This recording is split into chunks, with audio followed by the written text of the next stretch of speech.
Alex, it dawned on me that 14 years ago, Easter weekend, 1995, that we last got together and did an interview of any kind.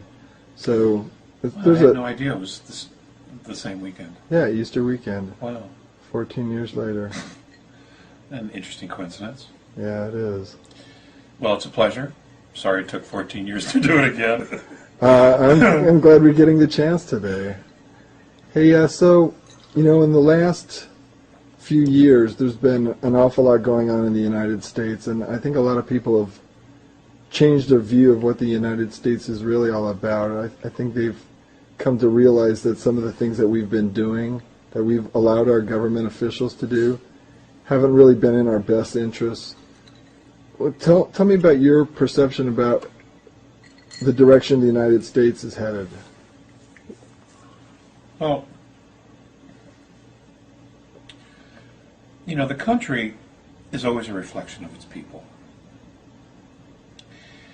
And it is my opinion that, yes, we have a governmental bureaucracy that claims to love America, but clearly by its actions and the laws and the way it's beginning to attack the citizenry, it hates Americans. But really, who's to blame for that? I mean, it's very easy to blame the government, but the government essentially is just our voted representatives. I mean, there is a bureaucracy around that government that manages and does the day-to-day grunt work, but essentially, it's the Congress and the Senate and the executive branch, who we vote for, who we've put into office. Now, I've said this, back in the early 90s, 92, 93, 94, I was saying a lot of this was coming. And really, who do we have to blame? And quite frankly, Rick, we have ourselves to blame. It's the citizens' fault. We abdicated management of the government to a group of politicians who are allowed to take campaign contributions from private industry, from corporations, from the military-industrial complex to do their bidding. We got on with our lives, I guess mistakenly trusting that our representatives, when they took the oath of office, actually meant it. Obviously they didn't. Because now what we have is a horrible situation. We have a government that isn't in any way, shape, or form a representative of the Constitution or even the Bill of Rights. In fact, those two documents barely exist at all. The government isn't acting like they exist, and they're going to continue to do what they want to do or what their bidding is, what they're being told to do. So let me put it to you that way, what they're being told to do. So, it's the people. We screwed up. We didn't manage the government. We didn't pay attention to what they were doing. As long as there was food on the shelves, as long as gas was cheap, as long as everybody was working, nobody cared. But guess what? Reality's hit home now. Now we have a government spending our dollar into absolute oblivion. We also have devaluation of the dollar. The chickens are coming home to roost, and now everybody's beginning to wake up and saying, oh my God, what the hell have these guys been doing? And, now we know. It's out there, and it's at a point where they're not even bothering to hide it anymore. So, what the question really comes down to is this. America is changing dramatically, and it's changing very, very fast. And it really comes down to a very simple premise, in my perspective. Do you want freedom and liberty, or do you want socialism? Now, there are some dramatic differences between the two. One requires self-responsibility and self-government. The other is you become a natural resource of the state, and they will tell you what to do, when to do it, and how to do it. And if for any reason at any time they decide they no longer need you, as Henry Kissinger so aptly put it, then we all become useless eaters. So this is where it's at. There is no really middle road as I see it. I think everybody waiting for one man to do something, for example, President Obama, to change the company, to change the government, to change the world, is ridiculous. He is just one guy, and the governments of the world are not run by offices, they're run by corporations. They're run by corporations, and those corporations are run by a program. And that program essentially has control of everything. It controls the money, it controls the technology, it controls the governments, it controls the media. And some of the personages within that program are not us. They're extraterrestrial. And I know many people will say, oh, that can't be, it never happened. Well, it doesn't matter at this point what they think. What is what is. And that's where we are. And now it's all coming to the forefront. And the next couple of years are going to be just the most interesting and the most full of growth opportunities for people. Dark night of the souls for many people. And an opportunity to not only change the way we live, but also the way to change our perspectives on how we want to live. And, really think about what really is important. Is it the money? Is it the dollar? Is it the big car? Is it the $1 million home? It isn't any of that. It's our family and it's our friends. We don't need all this crap. We just don't. What's important is who we are. Where are we going with ourselves? Have people looked inside themselves and said, I do all this work, I support these other things and all these other people. Am I actually fulfilling what I want to do? Am I, in fact, following my passion? Am I truly happy with my effort and what I've done? Have I made any difference whatsoever in what's going on here in the world? Now, if you can be a clerk in a 7-Eleven and say, yeah, this is my life's fulfillment, well, bully for you. Great. But I know that in actuality that's far and few in between. People really need to start evaluating and get extremely creative and figure out what is it that they can do to fulfill themselves, to fulfill their dreams, to at least know what those dreams are and start going after it. Folks, it isn't about the extraterrestrials, though that's important because it'll give us a different perspective of who we are. Ultimately, when you come right down to it, the question that has to be asked is, who am I? What is it that I want? What is it that I'm creating? What is it that I want to create? How much am I actually valued by myself, my family? Am I loved? Am I respected? Am I following my heart's desire? Am I spiritually evolving? Or am I just on this automatic treadmill that the media and the Earth's religions have put us on? You feel good on Sunday, but by Wednesday it's just like, it's all worn off. And that's because it's not genuine. It's not genuine depth. It's not genuine happiness. Okay, it's instant salvation. And that doesn't work. And it's not that anybody actually needs salvation. They just need to love themselves. And in finding that, and in truly embracing that love, that passion for themselves, and honoring themselves, you'd be amazed at how much crap that's in your life will just fall away. Because, what isn't real will just fall away when you're actually on your path. And I can't tell people what their path is. I'm still working on my path. But it's all about self-responsibility. And that isn't going to change. That's where the real growth, that's where the real evolution comes from. In America, we had that opportunity, and we did it for some time. But for the last 50 years, God, it's just gone downhill. I mean, we've had this incredible opportunity to change the world, and now the world's very upset with us. And let's take a look at that for a second. Okay, Alex, you've mentioned that Eisenhower lost control of the U.S. government and that really has never been regained by the U.S. people. And I think we all want to know, how did that happen? Well, that's not exactly what I said. He didn't lose control of the government, but he lost control of the technology. Apparently, and this information's out there. Brigadier General Lufkin said in the Disclosure Project testimony, that's disclosureproject.org, which I recommend to everybody. He mentioned that the technology was being reverse engineered, but it went black. And it went black very, very quickly. And it was really literally a matter of weeks that he lost control of where the technology was because it went black.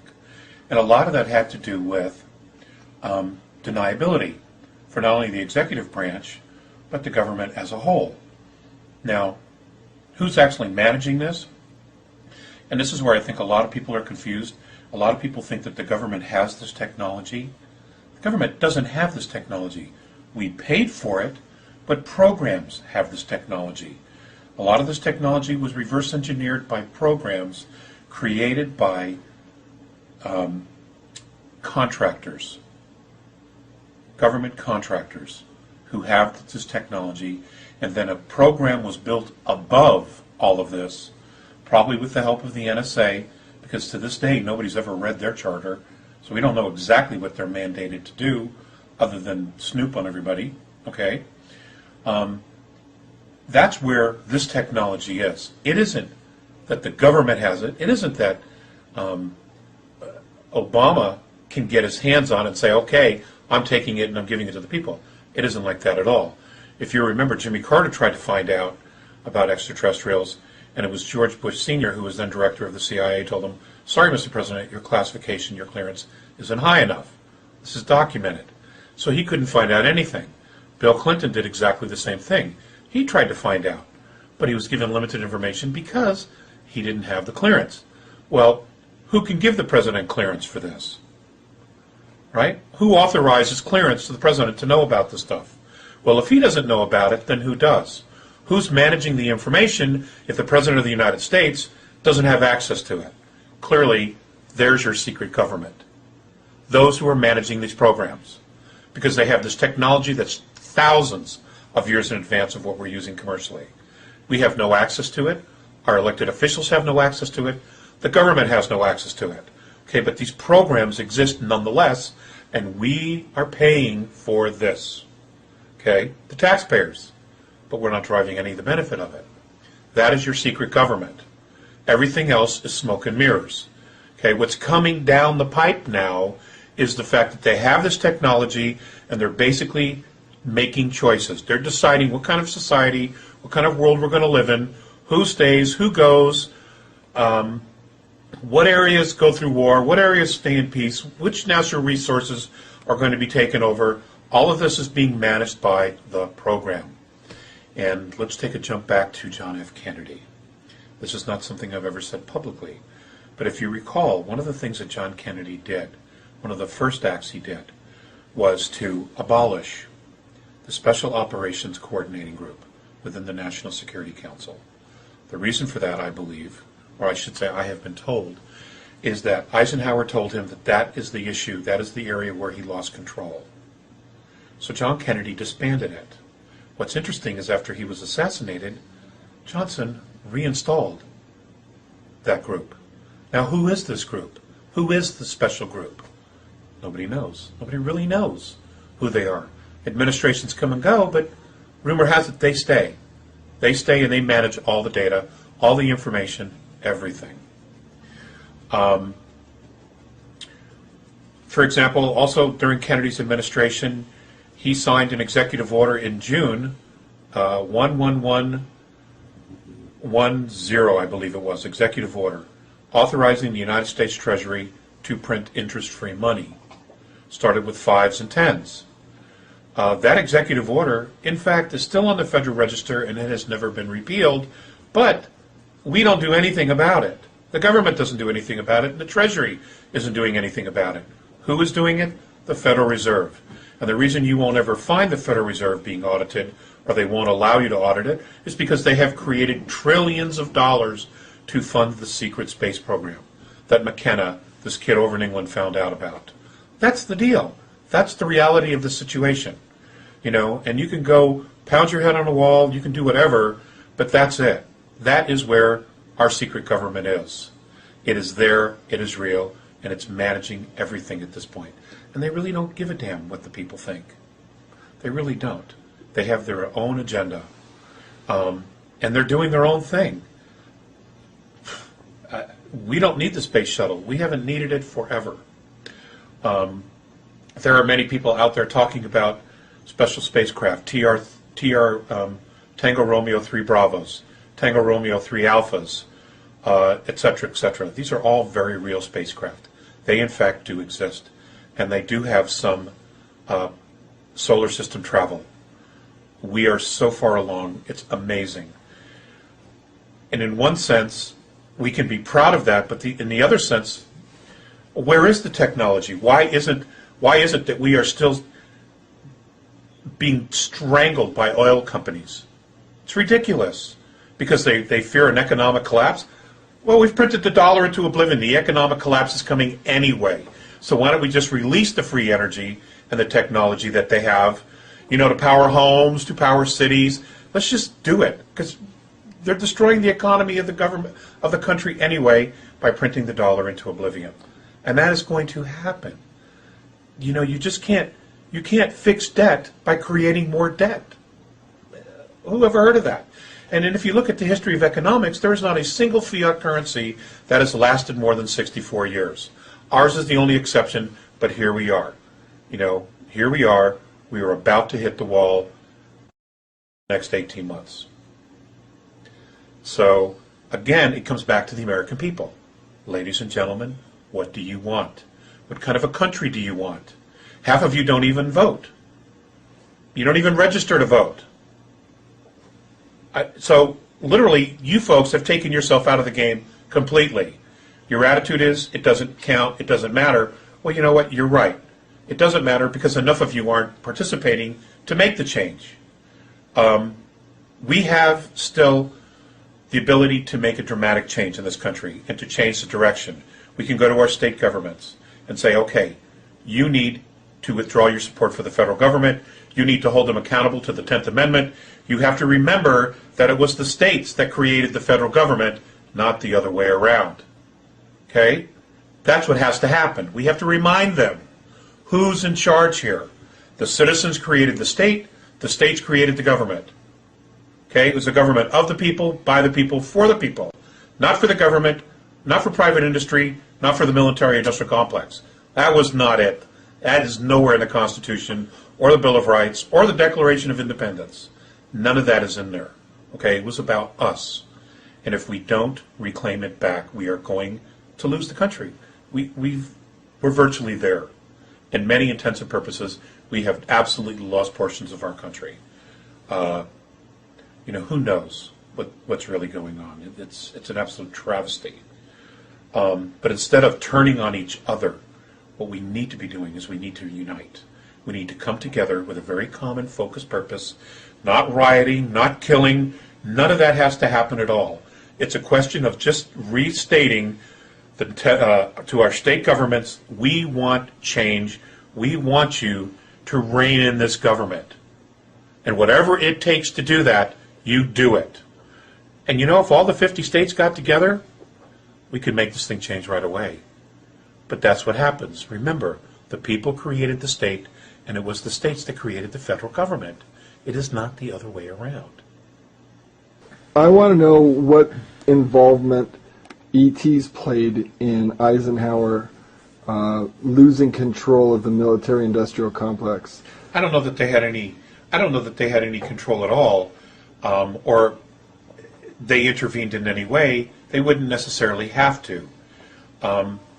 You have to understand that this was something. If you look at the times where we lived, you know, we had just finished World War II. We had the Korean War had just ended. And, you know, there was all this hype about the Soviets, the Soviets, the Soviets. So you had all these secrets, all this clandestine activity going on. And now, you know, here you have several crashes of Roswell, Socorro, probably some others that have occurred. And, here we had all this technology. There had been the 54 meeting at what is now called Edwards. So there were a lot of things going on. I don't know what all the actual mechanics were for how it just went black, but it went black. And probably whatever mechanism was in place that could classify these projects, or whatever group, let's hypothetically say Special Operations Coordinating Group within the National Security Council, all right? Let's say that they had the authority to classify these projects, these programs. Well, they classified it above and beyond anything that the president could ever reach. Right then and there, he would lose it. And that's how it works. Is it a good system? No, I don't think so. I don't think so. Are there some things that maybe we should have been told about it? Absolutely yes. Are there some things that maybe we shouldn't have been told? I'm absolutely open to the idea that there were, especially from what I've learned from the A's, that there are some things maybe people weren't ready for then. I think we're probably ready now for a lot more information, but now they don't want to give us any information. I mean, now we're getting more information outside the United States about what's going on than anywhere else. Even other governments are very, very open. And here we are, the center of this entire thing, and we're like being led down this dark hallway, or how did Leonard Stringfield put it? A hall of mirrors with a floor of quicksand. That's exactly what it's like. That's a perfect analogy for this fiasco that's going on. Here we are, reverse engineered this technology. Here the American people have paid for it, and we know less than anybody else about what's actually going on with it. It's just, this isn't going to serve anybody. And if you're in a poker game and you don't know who the patsy is, it's probably you. And that's exactly what's happening here. We're in a poker game, and we're the patsy. And that's what I know about it. Now, earlier you mentioned the program. Is that something that elected officials created, or is that something way above the elected officials, above the entrenched military officials? What is the program? It's kind of vague just calling something the program. Be as specific as you can to explain what you mean by the program. Well, it doesn't operate like a government. It operates like an agenda. Now, exactly what that agenda is, I can't honestly say. But let's just take a look at where we're at. We know this technology exists. We have people coming forward. Again, I'll make reference to the Disclosure Project, another civilian as well as military people coming forward. Even other extraterrestrial groups who have been making contact with citizens of Earth in other countries have been given information regarding the fact that there has been the reverse engineer of technology. The Germans were doing it, the Nazi Germans were doing it, the Russians have been doing it, the United States government has been doing it, but we don't hear anything about it. Okay? It's a program, and this program is essentially above civilian everyday life. You have Corso's book, you have the work of Colonel Wendell Stevens, and all of the research that he's done regarding this, and many, many other authors that are trying, every day to put out more and more information and just, banging on the door, pounding the walls to try to get people to understand what's been going on here. And they deserve a wealth of credit for their tenacity and for continuing to do this work and to get it out. Like yourself, as a researcher, putting this information out, usually out of your own pocket. So many people have made so many sacrifices. They've lost relationships. Marriages have ended because of this focus on trying to bring humanity up to speed on what's going on. with the program. So when we talk about the program is so far removed from everyday life on Earth that most people wouldn't even think it would exist. It could also be that the program really doesn't know anything about how we're existing at this point, because they're so removed from everyday life. They're tucked away in very secret places. They're in underground facilities. They're tucked away inside mountains. They don't have intercourse or exchange with everyday citizens in a very normal way anymore. They're secluded. They're sequestered. They hang out amongst themselves. They're detached from everyday humanity. So it's almost like you have two complete different realities here, operating within the same space, which in fact is true. So, what is the program? I can't honestly tell you, Rick, what the agenda of the program is. But there's evidence that the program does in fact do things that not only protect America, but have also intervened. For an example, several weeks ago, there was an incident along the East Coast where many people along the East Coast, the eastern seaboard, saw a green flash of material flying through the sky and landing in the ocean. The backside on that is that a cargo ship somewhere in the Atlantic launched a missile to take out Norfolk, Virginia, and that it was a TR-3B that took out the missile. If that's true, and I give that a very high probability, I'm okay with that. I'm really okay with that. But if you have technology that sophisticated, why are we spending billions of dollars on all this stuff that we don't need? Why don't we put that money back into helping small businesses and build the economy? Why aren't we taking that money to pay off mortgages? Okay, we have, 17, 18 million homes that are empty now in this country. Why aren't we doing something to put homeless people in them? I mean, there's a million things to do. I mean, here we give Wall Street, $10 trillion, and less than 2% of that is actually being loaned back to the citizenry? Enough of that. That isn't going to work. That's not going to work. And that's not what this is supposed to be about anyway. Okay, this is a government of the people, by the people, for the people. Not for the bankers, about the bankers, and only for the bankers. No, that's not what this is about. And it never should be about that. Okay? There has to be a paradigm shift here. But it's got to come from the people. All right? Instead of whining and complaining, take it back. Take back control. If you don't like what the government's doing, then you get involved, you vote, you register to vote, you do whatever you have to do. If you can't make a change in Washington, then you make a change in the local government. We have to do something, all right? Because we're out of time. We are literally out of time. And the program needs to somehow be brought back into reality. And I don't know the mechanisms. I don't know how we're going to bridge that, all right? But someone knows. Someone who's involved knows how to bridge those realities back into ours. How to take this technology 1,000 years advanced and bring it into the world today to not only help the environment, but to make us all free. Who the hell wants to live as a slave? Nobody does. No one does in the world. Every citizen wants freedom.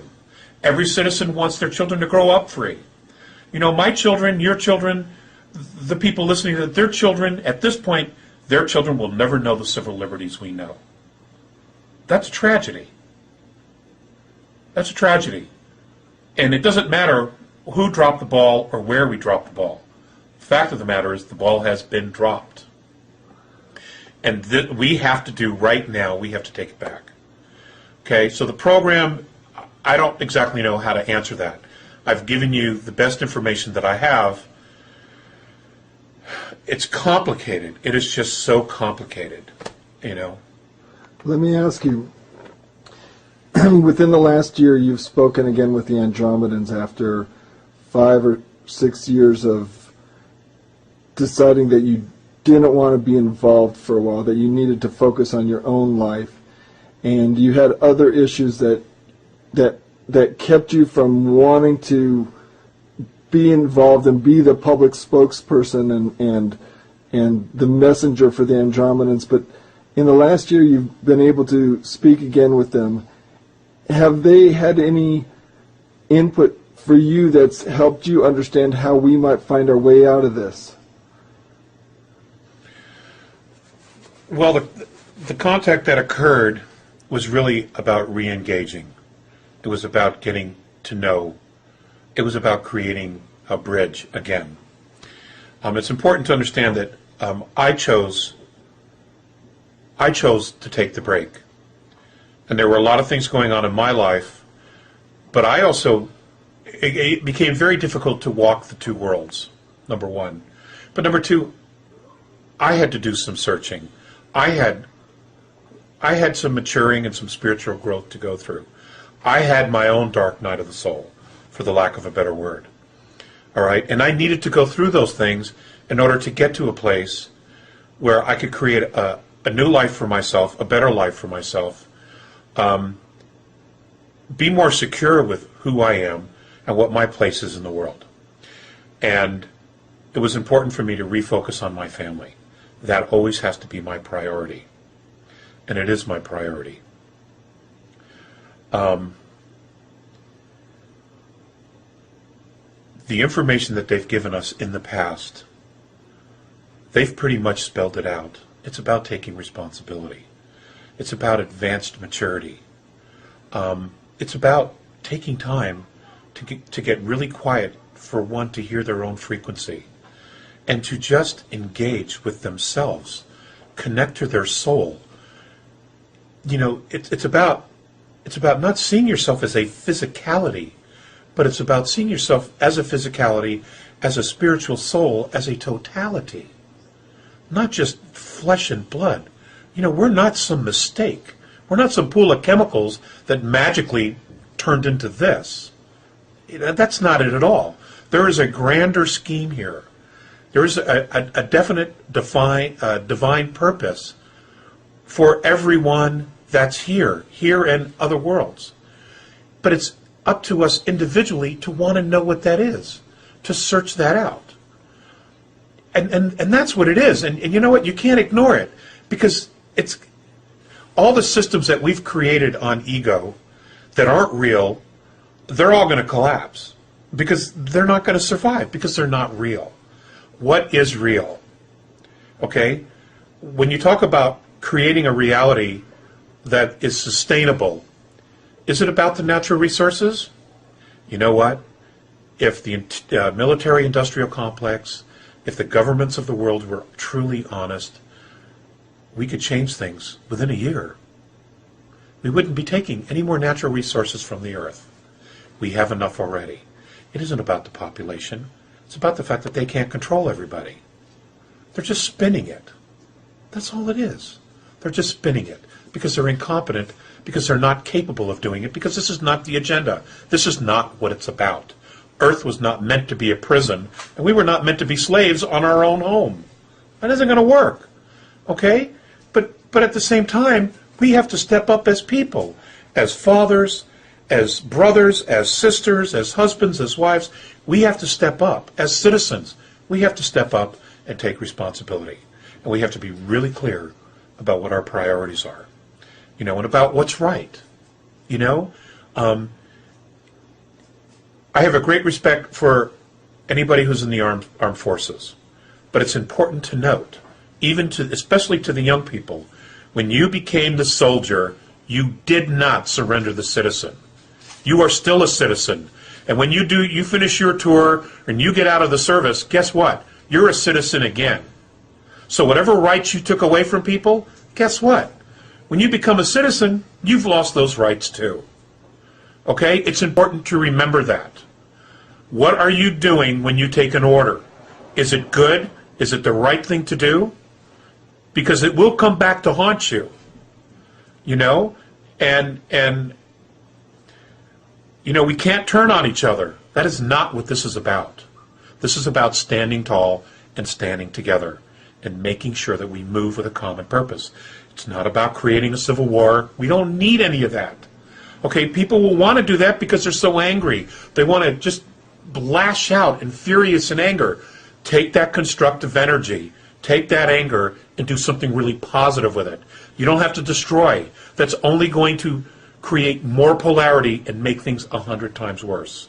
And it only takes the healing that much longer. We're out of time. We've got massive changes coming on a consciousness and on a physical level to the earth and to ourselves. We've got to stop. We've got to stop playing this game. We just have to stop playing this game. It's crazy. It's crazy making. I need a break.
All right, just as a reminder, we're doing this filming in a family setting, so there might be some ambient background family noises. Right.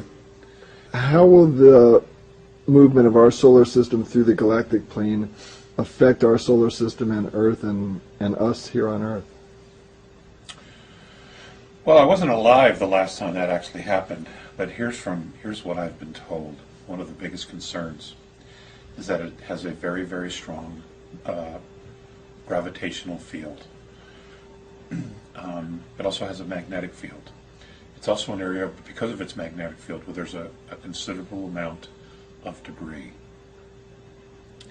And as our solar system and everything in the galaxy revolves around it, okay, while we're also going around in the circle, it is not an actual complete elliptical circle. We move in a downward and an upward thrust, which takes approximately, from what I understand, 12,600 years, where things go up and then they come back down. It is the crossing the galactic plane that the A's, Morine and Visayas, were specifically really worried about Earth, in the fact that it was their opinion, based on their own science, that when the Earth hits the galactic plane, the Earth itself would bounce off that gravitational field, causing a great deal of Earth changes, where every coastline on the planet would be changed from the bouncing before we were able to move through. That's my understanding. I don't know if it's going to cause a physical pole shift or not. That is always a possibility. We do know from the geological record that that's happened. I don't know that that's going to occur this time. However, they were greatly concerned again, and I want to reiterate this, that every coastline on the planet would be changed. So, take that for what it's worth. Now, you said that there are an enormous amount of benevolent ETs helping us. What are the primary actions they're taking to help Earth humanity, and will their actions be enough? I can't say that I know specifically and exactly what every intervention has been. I do know that there have been. And will it be enough? I don't know, Rick. I would assume that they're making an investment here of their time and their energy to help us get through these dramatic stages, to get through these challenges, these moments of growth that we obviously have to go through because here they are right in front of us. So we can just hope and have faith. For people who are afraid that they won't survive during any Earth changes, what spiritual or philosophical view have the Andromedans shared with you that you think may help people to overcome their fears? If you go to Defending Sacred Ground, there's a lot of knowledge that they've imparted. One of the essays in regards to fear is one. The other essay, the isness, worshiping the isness, a relationship to the isness. There's an awful lot of wisdom that they have imparted, but they've always called this time coming the moment of advanced maturity. So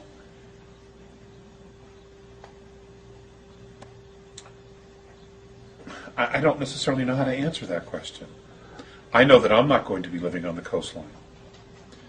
I'm going to be moving to the Rocky Mountains, to areas along the Colorado Plateau. That's where I'm going to be, at least here in North America. So everybody, people have to listen to themselves. They have to get their own guidance. This isn't about, saviors. This is about everybody becoming their own Christed being and figuring it out and listening and tuning in and figuring out, what they're supposed to do, where they're supposed to be. That's the purpose of maturity, is to get to that place.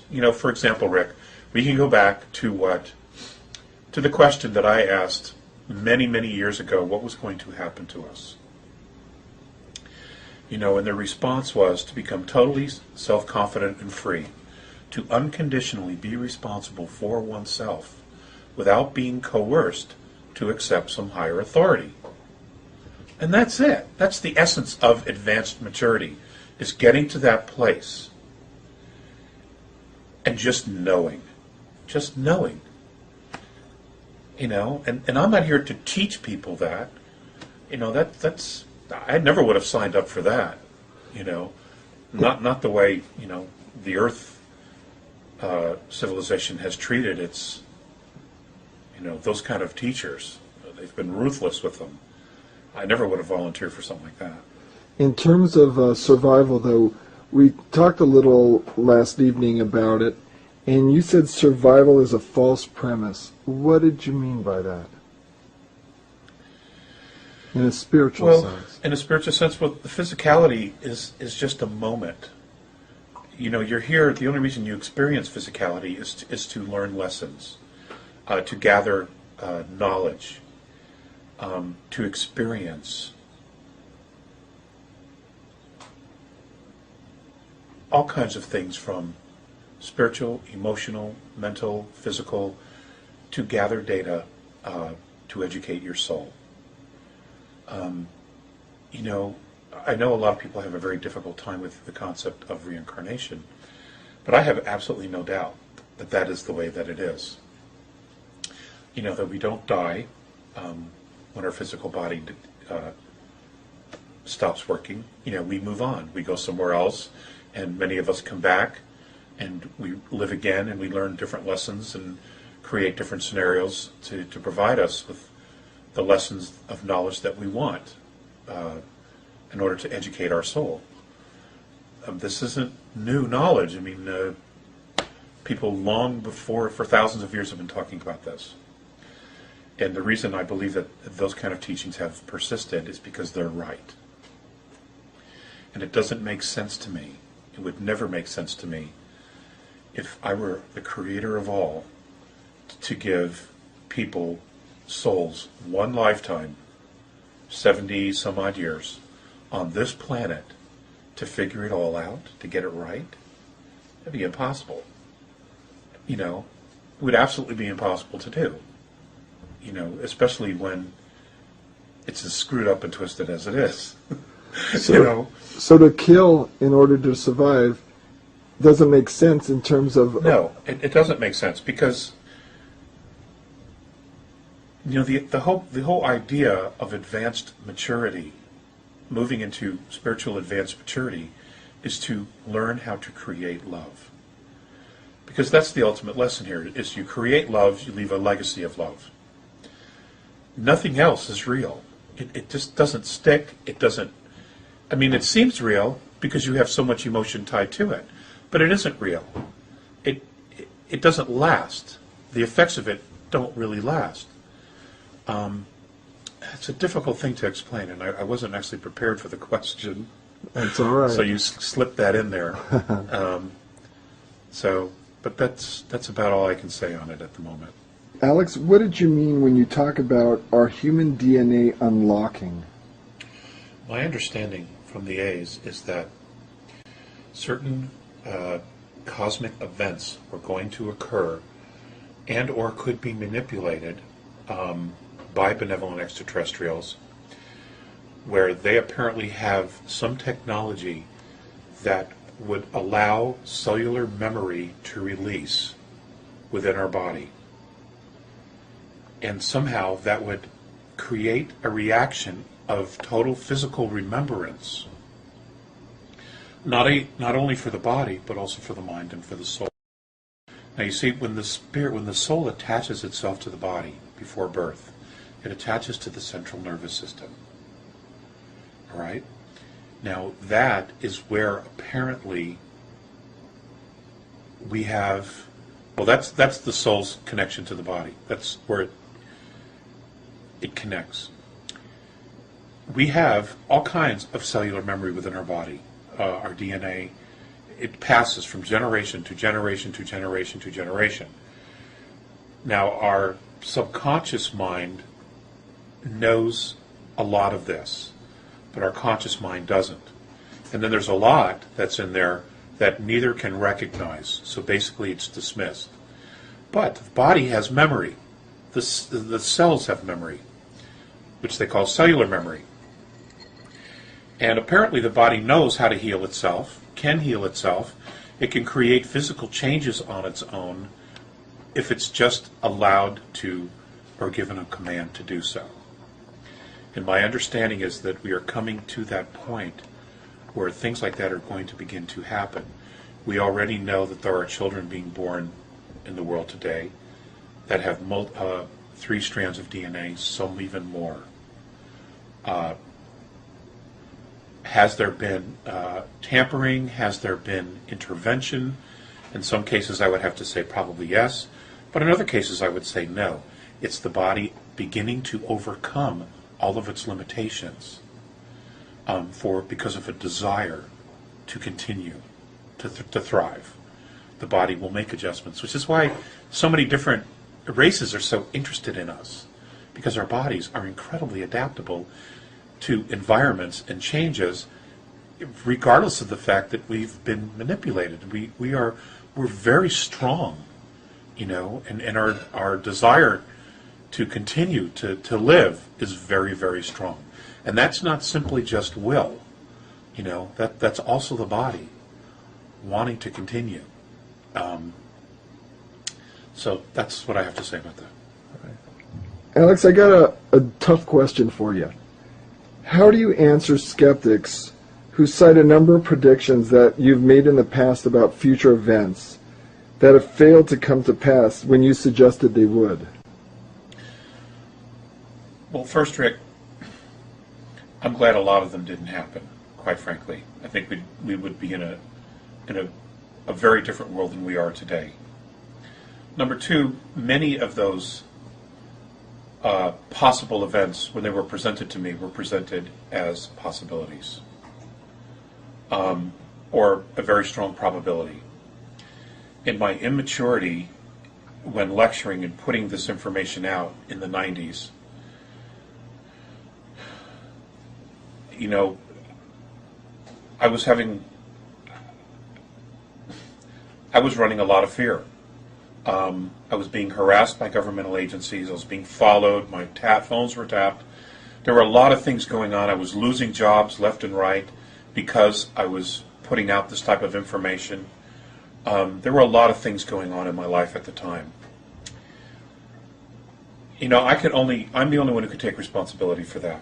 If I had to do one thing over, I would have taken those possibilities and I would have presented them more, or try to present them more in a positive light and say, this is a possibility, this is a probability that they said could occur here and here and here. Now I know several of the events did not occur because of intervention. I know that. And intervention is still occurring, okay? And I'm thrilled that they didn't happen. For the others, I don't know. I don't know if it was consciousness. I don't know if people being aware of the possibility of the events and they prayed, they saw a different outcome. I simply don't have that answer. I don't know. But of course it's something that you have to look at, and the criticism is justifiable, you know. Is there one example you can give me of where an intervention occurred that changed one of those events that you... Nuclear weapons detonation. There's been lots of intervention that has occurred, and I can tell you, as of 4 weeks ago, there was still intervention going on in that regard. And that's a fact. Thank God for it. Now, is it wise for anyone to try to predict future events? Would you do it again, or would you advise anybody else who's in contact with ETs to predict future events, or is that something that you consider unwise at this point? You know, I'm still growing, I'm still learning, I'm still maturing, I hope. As far as wise, what it tells us is that the future is never set, which means to me we can create anything that we want as long as we all, or a majority of us, have a very focused intent.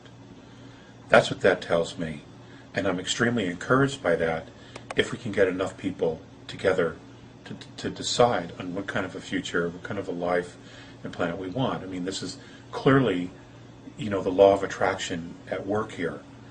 The future's not set. It could also be that maybe these things coming up in 2012 with the bouncing off the galactic plane, maybe if enough of us get really focused and we surround the Earth with enough love and energy, that nothing will happen. You know, I don't have those answers. I just don't. You know, everybody thinks, God, you've been talking to extraterrestrials for 35, 38 years.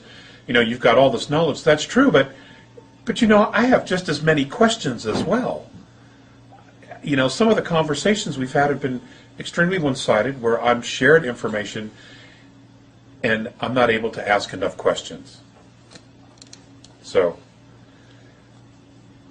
you're just human. Yes, more so than ever. More so than ever. There's a episode in George Washington's life that has a lot of meaning to you. The third trial of George Washington, his vision at Valley Forge. Why is that so important to you? Well, when I was a little boy, I always had a thing for George Washington. My dad took us to Mount Vernon, and I just loved it. And I can remember sitting in his backyard, looking down the Potomac. And you know how you just know you've been there before? You know, I'd been there before, and I was extremely moved by that. And it's hard to put into words. Well, when I started talking to the A's, Morine and Phaseus were very adamant about me studying that and looking up that prophecy. And I've asked, and they just said, well, it could be very, very important in America's future, especially the direction that it's moving now. that this could be a probability. So I studied it because they know that I have a passion for the founding of the United States and the principle, especially the principles for which it was founded on. A constitutional republic, a Bill of Rights, because those documents in America literally created a new domain of knowing that wasn't here in the world before. Before, it was always aristocrats and monarchies that ruled the world, and governments. And America changed that now forever. So I saw that, and I recognized that as a little boy as an amazing turning point. And the more I learned from the A's, the more I realized how important that actually was for humanity, to actually have the opportunity of self-government. Unfortunately, there's been a tremendous amount of negative intervention, and they know us probably better than we know ourselves, and they've been able to lull us back into sleep, lull us back into consumerism, into forgetfulness by dumbing down everybody through our school systems. And now they don't even really teach any of that. So they felt very importantly to let me know about that. And if you look at the third trial, it's a remarkable event. I certainly hope it doesn't happen. I don't want it to happen. But I just shared that with you because I thought it was important that, that they would not only come this way, but they would be adamant that I research that and I look into it. So that's why I shared it with you. I mean, it was something that was shared, I think, in 1834 or 1838. And, talked about the founding of the United States, talked about the Civil War, and then the third trial. And what's interesting is, these are events that have occurred, that did occur after that. It also, if you look at the third trial, it's very close to where the world is today. And what is the essence of that third trial? That essentially the world becomes polarized against the United States and comes after the United States. And if you look at the actions of our government and our banking system today, you can absolutely see some parallels. And the fact that, our government is gearing up for a third world war, that, there are people in the administration presently who really would love to isolate Russia in world politics, using the rest of the world, especially pitting China against Russia, and in the Obama administration, there's a lot there. It wouldn't take much for something like this to occur. It's worth noting, if nothing else. For Americans, is there anything in your mind that we can do to help? For Americans, we have to practice self-government. If I would say anything, I would say go to the library, go online, and the first thing you should do is read out loud the Declaration of Independence. Tell me if that doesn't make sense today, as it did then. Just replace King George with the Federal Reserve. Tell me if it doesn't make any sense. Start there. Remember who you are. That's the birth certificate, the Declaration of Independence. It's all about remembering who you are and then getting fired up and saying, you know what? Yeah, we've got to do something, because our generation, we cannot drop the ball. We cannot saddle our children and our grandchildren with a horrible socialism that infallibly will move into fascism, corporate fascism. We just simply can't do that. It is unconscionable for us to just do nothing. We have to do something, because future generations will be livid with us if we don't do something. And this is our time to basically set things right. And again, I want to stress, this isn't really so much about the government as it is the program. And the program is running over the entire world. It's just right now, in order to set up a global world government, we're at the target. America is in the crosshairs. And, we need to create our own crosshairs and focus them back on them. You've said that this conflict over Earth is being very well managed by both opposing forces of ETs, the benevolents and the regressives. What do you mean by this? Well, we don't see any of it. We don't see the open warfare or the clashes that are occurring, simply because it's being so managed that it's out of our sight.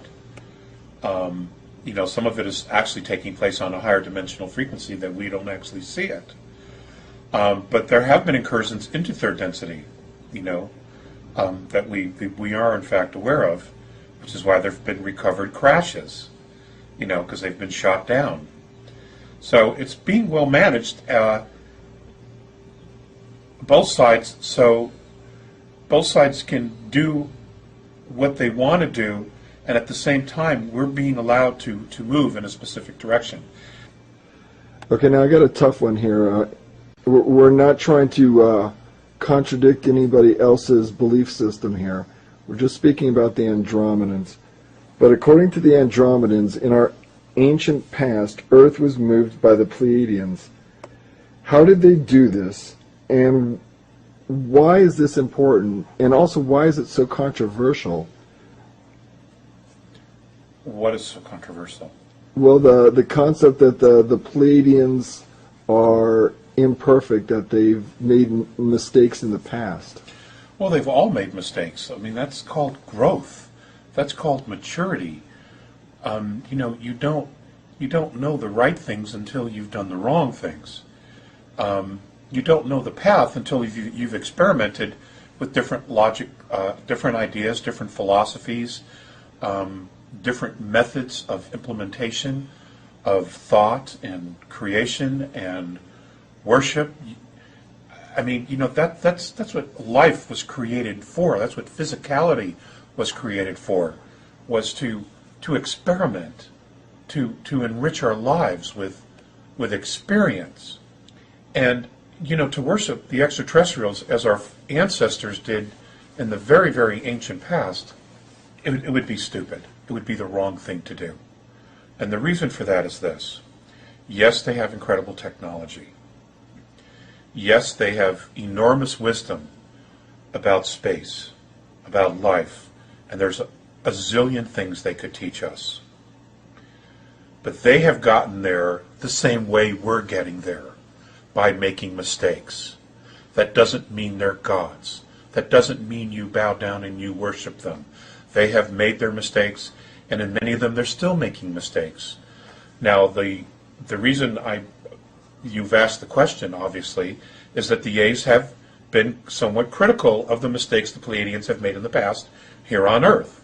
And one of the things that they have said to me was that the reason they're involved now is to help the Pleiadians step up, that they have an obligation to right some wrongs, that the situation that we're in because they did not fulfill a promise after Atlantis to protect Earth. They didn't do it. The Andromedans say that Earth was moved by the Pleiadians. Why would they do that? Let alone, how could they do that? Oh, that isn't difficult to do. I mean, it only takes several very large motherships where you form a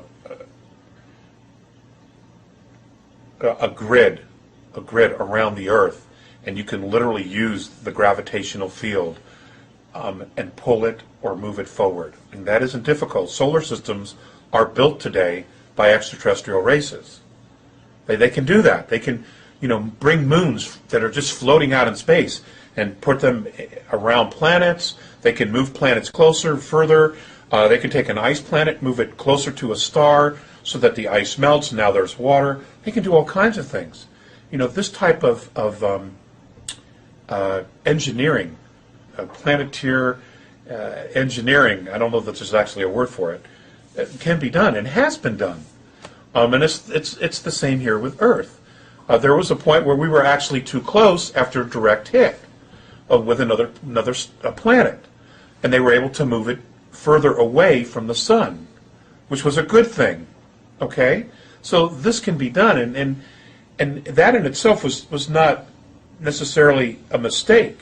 Okay, The mistake that many people make is that they think that because these extraterrestrials can come 100 million light years, 140, 230, 600 light years across the galaxy to Earth, that they have to be all-knowing and omnipotent. Absolutely not the case. It's just simply not the case. I mean, you know, look at our own hidden space program. We know it exists, and you know they have remarkable technology, and they have probably, in all realistic, have tried to leave the solar system and could leave the solar system to travel to other stars. You know, we have the technology, the Montauk information, the star chambers information. You know, we have enormous technology that we've reverse engineered. You know, but it's one thing to have the technology. It's another thing to have spiritual wisdom. And that's where we're really in trouble here. You know, is we don't have the spiritual wisdom to know how to use these tools. And we're like new kids on the block who get that brand new Stingray bike, and the first thing we do is run through the intersection, you know, with it. Cars hitting the brakes and horns blowing and, you know, people screaming, watch out, because we don't know what we're doing, you know. And this is where it creates problems for other races, you know, especially, Rick, especially when you look at the Earth herself and you look at all the issues that are going on Earth that we just simply don't want to resolve. You know, we refuse to resolve. And here we are going to just leave Earth and take that energy. They don't want any part of that. There's no place for that. They've already been through this. They don't want this they don't want this kind of insolence out there. Okay? There's no place for it. And we have a place in the galactic family, but we have to also know that place. And knowing that place takes a tremendous amount of introspection, really genuinely looking at ourselves. You know, let's go back to some of the things that were said very early in the contacts. Before the A's actually decided to intervene, there was a great deal of discussion regarding Earth within the Andromedan Council.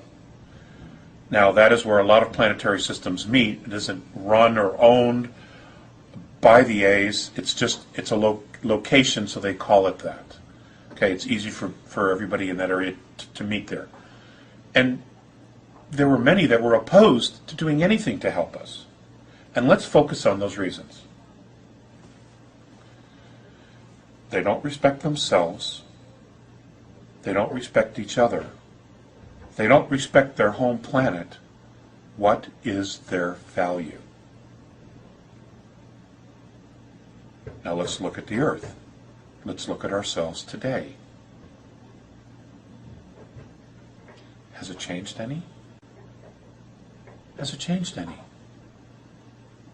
I mean, we have free energy. We have free technology. Okay, we have the technological means to create that. And yet, we're about to fight World War III over oil? You know? So we can drive our cars and our trucks when those engines have been obsolete for 70 years? We know this. This isn't rocket science. This is out there already. Okay?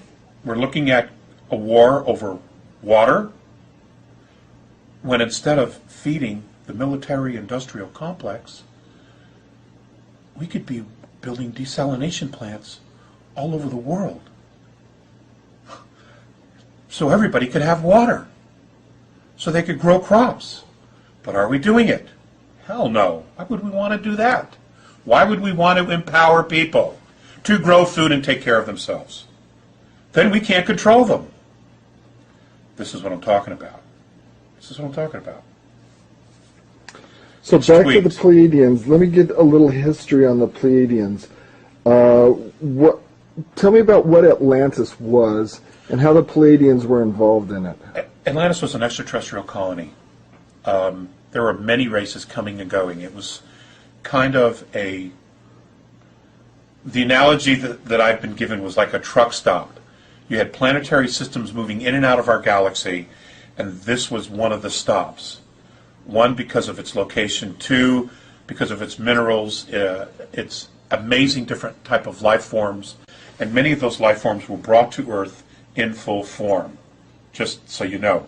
Which is why we can't find, the evolution in the fossil record. It's because they were brought here in full form. So it was a colony. There were many races coming in.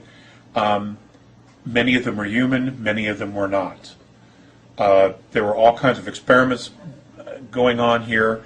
You had human extraterrestrials, the giants, commingling with women of our world, leaving offspring.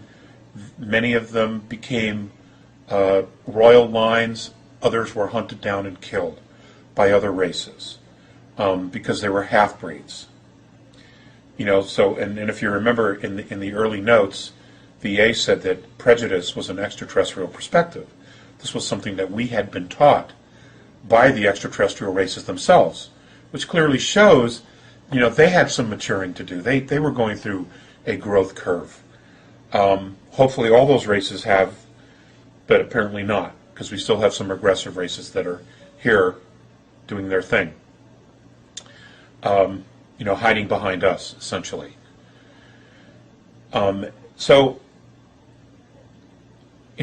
It was an extraterrestrial colony, which is why it was so technologically advanced.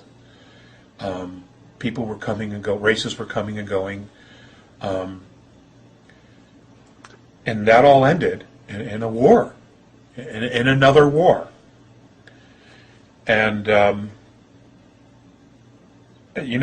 from what I understand, it was the Pleiadians who took out Atlantis. So, and that's a whole nother conversation. You also, I think, expressed that the Andromedans said that those left behind on Earth were supposed to be protected by the Pleiadians? Yes. And what happened there? They left. They didn't stick around. And other races came in.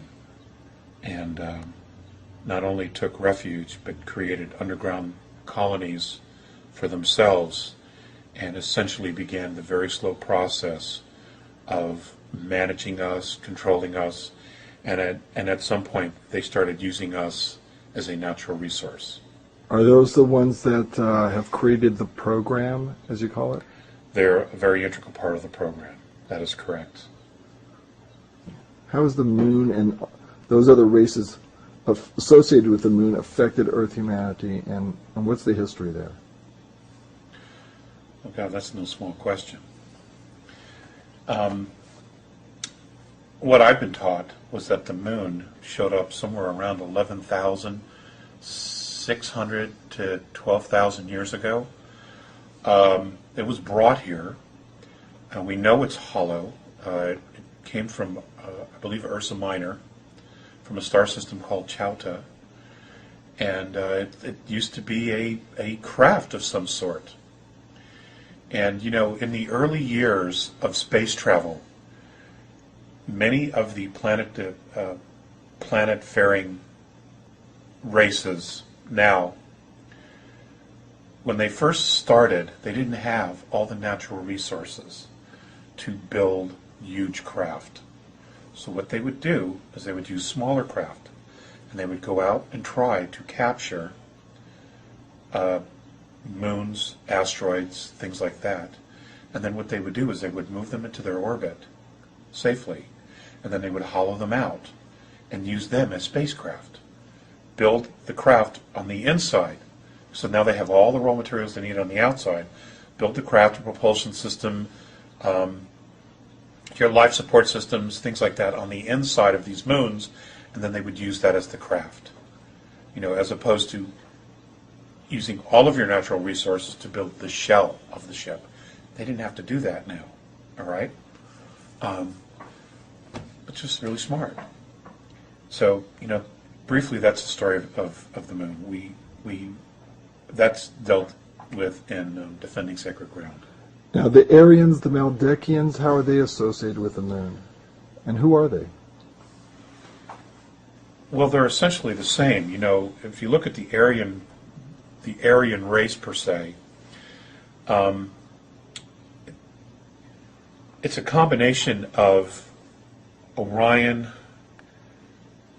of a lot of different races. Let me just say that, of different human races. Now, my understanding is that during one of the last pole shifts, they hid underground facilities that were built for them in the Himalayas because it was going to be safe there. And after the pole shift occurred and things began to settle, they came out. But apparently not all of them have come out. There is still a very small group that live inside the mountain, underground, who literally want no part of the surface. So that's how I could address that. And I think this is documented in history books where the Anglo-Saxon race, the white race, you know, came out of the plateaus of the Himalayas in ancient history, and moved down through India and just, you know, migrated to different areas of the world. I also understand that they had some advanced technology that was used as well. They had access to that. What's their influence been on humanity? Has it been positive, negative? What kind of influence? I would probably have to say both. I would have to say both. You know, it's, you know, Rick, you could take any piece of information, any philosophical belief, and you know, you could turn it for positive or for negative. You know, but ultimately, the decision to buy into that belief system, whether it's light or it's dark or positive or negative, is us. You know, I mean, there have been a lot of ideas that have just gone by because nobody believed it, didn't want to believe it, and it wasn't of any use. Well, it's the same thing with the religions. You know, it can be used for positive or for negative, but ultimately it's the responsibility of the people who buy into that belief system to use it in a good manner, you know, or a negative manner. So it's like, you know, what was it, Flip Wilson when we were kids? The devil made me do it. You know, I mean, you know, how often have we heard that? Where in fact, you know, he made the choice to do it. You know, so. Faust. Yeah, Faust. So, I know you've told me that in the last 5 years you've had limited contact, although you've had some in the last year with the Andromedans.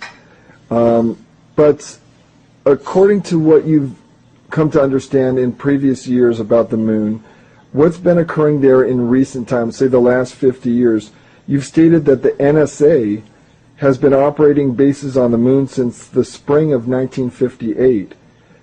Now, a skeptic would say, how is that possible to keep such a secret hidden from the public for so long? And how did you get the information that the NSA has had bases on the moon since the 50s? Okay. Well, it wasn't their base, but they were there sharing the base. Let's correct that. They were taken up there by the Greys. That's how they got there. You know, there was an exchange of technology and personnel. We know this, but this goes back to 54, and there were even attempts at contacts even earlier than that. So there was in 54 the beginning of sharing of technology. Now that project, from what I understand, and it's amazing. The first group and series of groups that went were known as the Black Monks. I don't know if it was Project Black Monk or what. But this has been going on for some time, and everybody thinks the government can't keep a secret. Well, they absolutely can keep secrets. I think in the beginning their intentions were good. I think they honestly wanted to get their hands on this technology. I think they thought that they were clever enough that they could take this technology, use it here, and at some point end the relationship. You know, I think that they were arrogant enough at the time, I'm talking about our people that began this whole program, that they thought that they could trick the Greys out of this technology. We would have it, and at some point we could push them away, and we would have it, and we would be free, et cetera, et cetera, et cetera. Either that, or they were incredibly naive and just couldn't help themselves. I don't necessarily have that answer. But it has not gone the way they've expected it. And many of them inside the program know that they're in trouble, that this is an issue that they don't know how to resolve. And I can tell you that I know that there has been efforts to reach out to other races to help with this issue. The problem is, though, and what keeps coming back when there has been, how do I put this? When there has been some face-to-face with benevolent races, what comes back is that these benevolent races will push back to the governments or to this group. Well, it was our government that did it at first.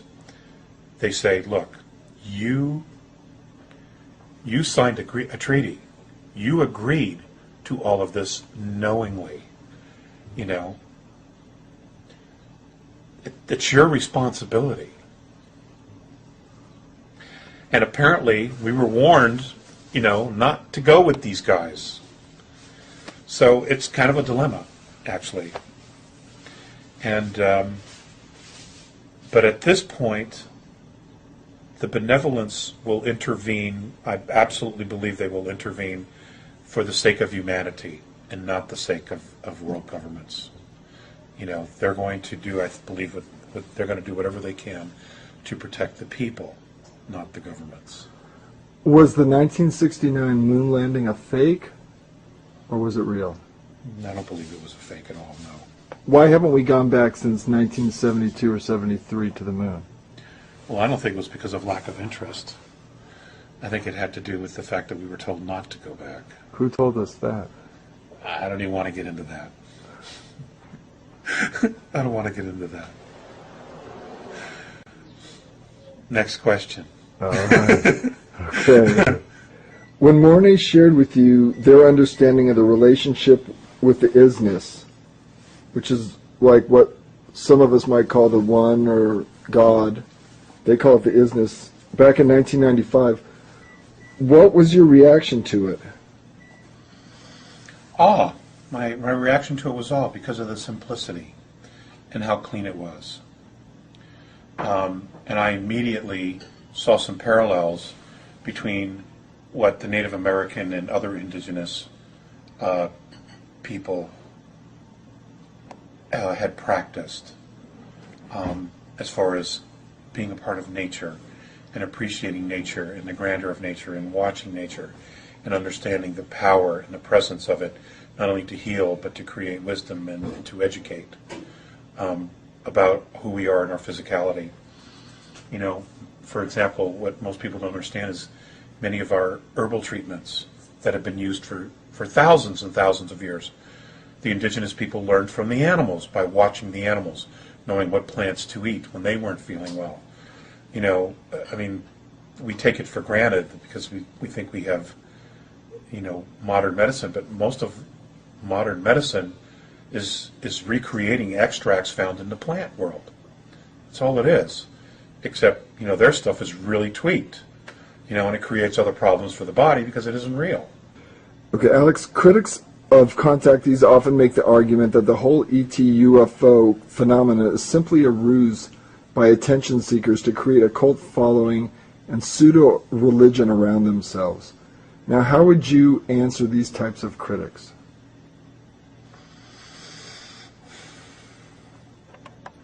Well, you know, it's interesting. The contactees that I've met, none of them really want the attention. In fact, it's more disruptive and harmful to their lives than anything possibly could be. You know, with the exception of the Meyer case, where they create Fiju and you know, it's become radical that Billy's it and he's the one and it's only him and it's only about him. You know, other than that, I'm not aware of Well, there is that guy in France, right? The Raelians or something like that, whatever they're called. You know, there is that guy. I think that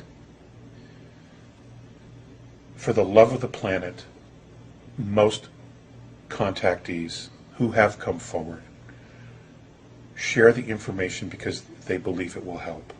It'll help give us some insight into what our issues are and our own self-identity, to realize we're not alone. That, you know, maybe there is a way for us to get some answers so we don't destroy our planet, destroy our ecology. You know, that there are some mentors out there, races who could mentor us through this transition that we're going through. As far as creating religions and cults, well, humanity has always done that. You know, that's why you've got the religions. I mean, you know, the Romans knew what they were doing when they were creating the religions of the East and the West, and creating Christianity. They knew what they were doing. I just, the critics could find anything to bitch about anything. They can, they sit behind their computers and they say they can, say whatever they want to say. But what would they do in the same position if they were being contacted? Would they shit their pants, or would they stand up and what would they do with the information? I'm sorry, you need to go away. I don't want any of this information because I'm afraid I'll create a cult. I mean, what is that? What would they do? What would they do in the situation? It's so easy to criticize somebody else when you're not the one on the firing line. It's always easy to be the armchair quarterback. When you're in your living room, you're not on the floor or on the field having to make the call. It's always easy to second guess. And from my heart, those people who think they know when they don't know, you deserve to be on the front line. You really do. You do. You deserve to be in the front line. You deserve to be attacked like you've attacked everybody else, so that you know that you don't know what you're talking about. It's that simple. And that's exactly how I feel about it after all these years of taking crap and having crap thrown at me and at my family and at my children. You don't know what you're talking about. And it's gotten so bad that, if you were to ask me, would I ever do this again? Would I ever go public again? The answer is absolutely no. I would keep the information for myself, pass it on to my family, and tell the rest of humanity, forget it, because it isn't worth it. It just isn't worth it. Look at your history on how you've handled those who have tried to share wisdom. It isn't a good track record. But I wouldn't do it again. If I had to do it over, I wouldn't do it again. And that's what led to your 5 years where you... Nearly 6, yes. Refused contact with the Andromedans? Yeah. And what prompted you to begin contact with them again? What made the difference for you? That brought you back? Well, look at the condition of the world, and I'm a parent. I'm a parent. So this is about your children? Yeah. Yeah. Plain and simple. All right, now come the easy questions. Don't say that. Who is humanity? Who is humanity? Oh, that's an evolving question. Who are we? What is our sum total?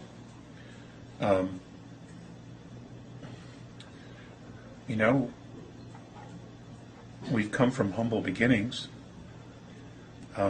primarily a slave race, mixed with extraterrestrial genetic races, other genetic races of extraterrestrial origin, or other planetary systems.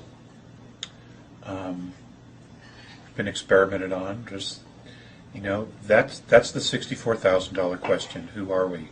I believe that's evolving as we are. What does it look like? what does that look like when we have fully matured? What does humanity look like? And I believe that it will probably be one of the few true representations of the entire galactic family living together as one. That's honestly what I believe. And,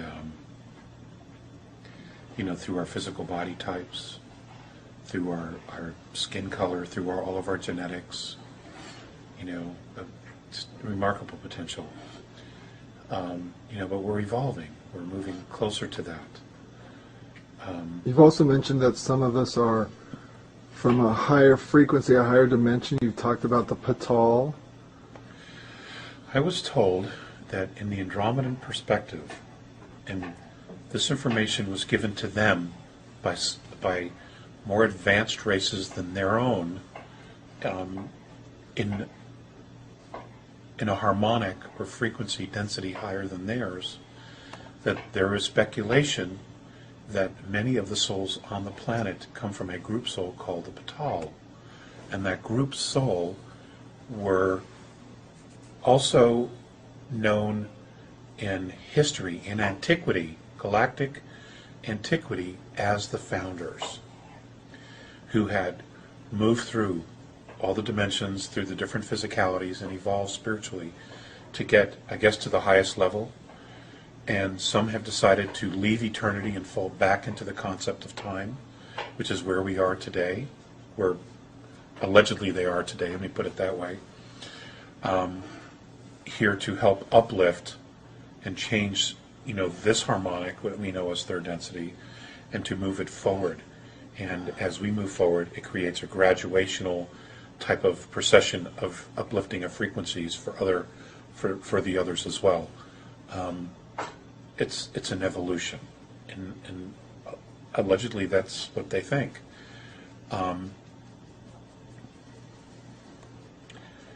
That's a very interesting subject, and I know we're limited on time on the tape, but I've dealt with some of that already in the earlier talks. Let me ask you, some people would say that, we're here because we've made mistakes in the past and we're kind of like spiritual renegades and this is our prison or this is our cell. We're relegated to this spot in the galaxy on the outer fringes. Other people say we're slow learners, we're spiritual idiots, and we've got a lot to learn before we're allowed into this, heart of the galaxy and mix with the other higher frequency races. What have you learned about those concepts? Are those valid or invalid, or what's your opinion? Well, I think if Earth is a prison, it's because we believe it's a prison. But it could be that they're all right. I mean, if this is a place where we create our own physicality and we create our own reality, then they're all right. If you believe this is a prison for you, then you're right. It's going to be a prison for you. If you believe this is a paradise and a school and a place for you to learn lessons and evolve and to learn love, then it's going to be a school for you, a university, really. Irregardless, we all know that it's a boot camp for the soul. Earth is not easy. I think the true test of Earth is that, yes, it's physical, but it's kind of like being in a mirror. What you think is immediately mirrored back to you. If you walk around and, whining that you're the victim, you know what? You're right. You're going to be the victim. You will create that reality for yourself. If you walk around projecting prosperity, you will create prosperity. It will come to you. To me, it's like a hall of mirrors. That's what Earth is. And I, for one, feel extremely blessed to be here to learn these incredible lessons and to have these particular opportunities. And I just wish more people looked at it that way, because when you get to that place, it's very self-empowering, and Are you willing to step up and do the things that you have to do? No, I am very thankful for the lessons that Earth has given me.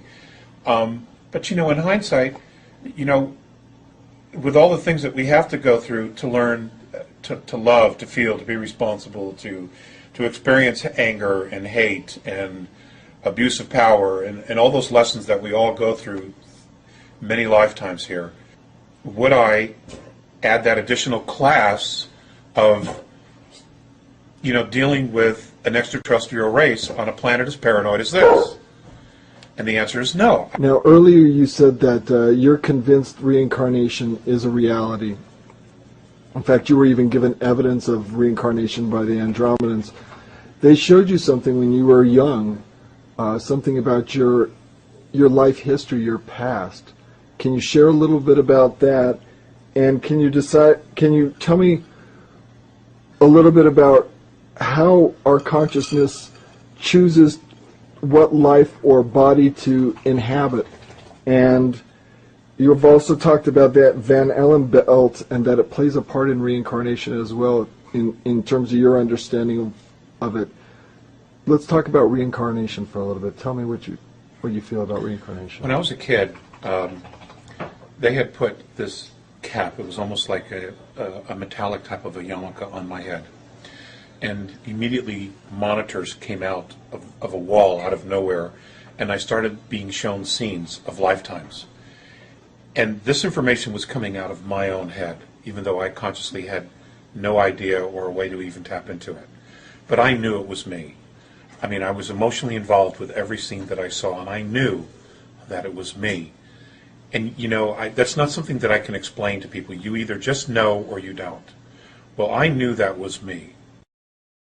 And from that moment on, I had a different perspective of life. Because having been born and raised a Catholic, I was an altar boy. Here, what they teach you is that you're given this one life to get it right. And if you don't get it right and you make a mistake, even though he's a loving and forgiving God, he's going to throw you into a fiery abyss for the rest of eternity. That's insanity. It's insanity. I mean, why would anybody believe that? Number one, okay? Number two, obviously that's not a loving and forgiving God. Okay, so it's, in my mind, being a kid, it was a lie. I just knew it was a lie. And reincarnation is not new. Many of the different cultures have talked about it. And in order to mature the soul, you would need more than one lifetime. I mean, what do we live on average on this earth? Most people. 45, 50 years for the average. In the United States, it's 72, I think, 73. But outside the country, it's a lot less. And that's it. That's your window. Please. So, everybody has their own perspective on it, and absolutely everyone is entitled to their own perspective on it. I know that reincarnation is a fact, and I'm encouraged by the fact that it is a fact, that we get multiple lifetimes to figure things out, turn it over to learn specific lessons. Now, what does that look like when creating a family to come into? I don't have those answers, Rick. I don't. I did ask the question once, where do souls go when they die? And I was told that if there was a physical place, it would be near the Van Allen belt, where that is. That's what the ASA told me, but that's all the information they ever gave me about it. So, and that's all I know. Now, in regard to human evolution, you've said that we must make the conscious decision not to spread hate. Why is this so important? Well, what's hate? It's a lack of love. It's a lack of love. And a lack of love is destructive. It disintegrates things. If you look at some of the earlier notes where the Andromedans have talked about traveling through space, throughout our galaxy, and discovering cultures who had reached advanced maturity, that had actually destroyed themselves because they lost their original intent. And I believe that the original intent is learning to totally and unconditionally not only love oneself, but love all. When you lose focus of that, things just begin to disintegrate perpetually, because you continue to justify creating a space of fear. And do love and fear exist in the same space? No, they don't. They're actually polarities, opposite polarities. So, many of the advanced extraterrestrial races have figured that out. And so even if there was an opposing ET regressive race, they would do their best not to hate them. Yes. Yes. You've said that in this age that it's so important to know your neighbors. You've said that in your recent meeting with the Andromedans that your faith in friendships was reaffirmed. Why is friendship and why associate with neighbors, why is it so important, especially now, in these times? And let's end it with this question. I've been blessed to have an off-world perspective of Earth. And it's a very tiny little planet compared to some of the others that are out there that have life on them. We are a community of people all living together, sharing a very, very small space. Okay? On a ball of water and land that is traveling through space. It is such a miracle, such a gift, if you could see it from that perspective. The reaffirming of friendship was, you know how I had not seen them in a very, very long time. And that initial reconnecting was if we had never been apart. And you know that when you're, and you know, we've all experienced that here on Earth, where we have had friends who we've never seen or we haven't seen for years and years and years, and then you either accidentally bump into them or something, and it's just like it's like you hadn't been apart. The conversation, the friendship picks up exactly where it left off. Those are gifts. You know, those are absolute moments of grace. And they should not ever be taken for granted. Because those relationships not only mirror back our own goodness and bring us joy and laughter and sharing,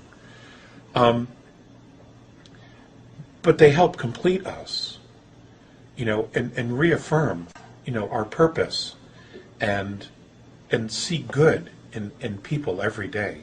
And then, you know, that's something I think we need to do, is we need to really focus on looking for the good that's in every day. You know, I read the news every day. I know what's happening in the world, and sometimes it terribly gets me down and frustrated because I don't know what to do to fix the problem. You know, guys, we try to solve problems, right? We're wired that way. But at the same time, if the kids start laughing about something, it changes my perspective. It brings me joy. It makes me, you know, it brings me back, you know, to what really is important. And I think, you know, what we started off this interview with, you know, what's really important. These are the things that, you know, humanity as a whole really needs to be focusing on. It can't be about money. You know, I'll never forget the time that I did this presentation regarding money to Mornay and Faceas, because they asked me to. And when the whole thing was over, and I spent a great deal of time putting together this presentation. Of course, I was naive because I figured, well, they didn't really know, they didn't understand. But of course they knew. They've been studying us for a long time. And when the whole thing was over, Mornay was very grateful. And Faceas just looked at me and he goes, I don't understand. And I go, well, what is it that you don't understand? And he just looked at me and he said, I don't understand why you have to pay to live on a planet you were born on. And I mean, it's such a simple question, and it's haunted me ever since. And you know what, ladies and gentlemen? Ask yourself that question. Why do we have to pay to live on a planet we were born on? And who are we actually paying for the privilege of being alive here? Who made them the boss? Who put them in charge? You know? Think about that. Alex. And have a rum and coke. Kidding, I'm kidding. Thanks so much for spending the time with me today, and with all the people that are going to get to be able to see this. And we all thank you in advance. And we thank you for everything you've done in the past, sharing all your experiences. And a lot of us recognize the pain and sacrifice that you've gone through in sharing this. And we all just want to remind you that we really appreciate it and thank you. Peace out.